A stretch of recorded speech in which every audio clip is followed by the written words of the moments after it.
Célia, quelle joie de te retrouver au Congrès Mission après cette semaine de mission passée à Brive dans ta paroisse.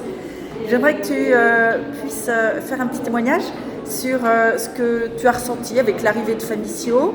Est-ce que tu t'es lancé facilement dans la mission et qu'est-ce que tu as découvert en découvrant la mission? Je m'appelle Célia, je fais partie du diocèse de Tulle. Donc ça fait 3 ans que j'ai une vie pratiquante.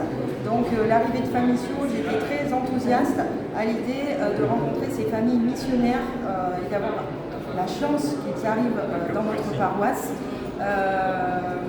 Donc moi j'ai pu assister à la formation à l'évangélisation parce que je n'avais jamais fait d'évangélisation de rue, c'était une première pour moi. Donc c'est un milieu que je ne connaissais pas du tout. Ça t'a aidé cette formation? Ah oui, ça m'a beaucoup aidé parce qu'il y a eu des petits sketchs, des phrases clés pour nous aider à la mission. Et puis après la formation, on a été dans les rues, donc du coup on a pu mener à bien tout ce qui avait été dit dans la formation. Ensuite j'ai suivi Famissio sur toute une journée, surtout pour l'évangélisation dans les cimetières. On a été très touchés par les gens qui ont témoigné, qui nous ont raconté l'histoire de leurs défunts.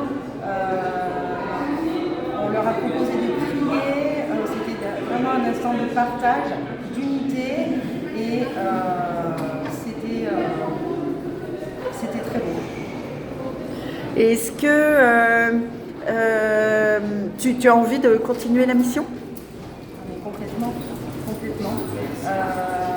Moi, c'est vraiment, j'ai à cœur d'accueillir les nouveaux, de parler de Jésus, ma phrase clé, c'est aller de toutes les nations, faites des disciples. Voilà, ça c'est mon leitmotiv. Et cette semaine Famissio m'a donné encore plus envie d'annoncer le Christ. Tu m'as dit que tu avais découvert le Christ il y a 3 ans. Oui. Comment est-ce que tu l'as rencontré? Est-ce que c'était grâce à un chrétien? Alors, c'est pendant ma préparation au mariage et tous les enseignements qu'il y a pu y avoir avec le prêtre sur cette préparation. Après mon mariage, j'ai eu envie d'aller à la messe. J'y suis allée et depuis, je n'ai jamais quitté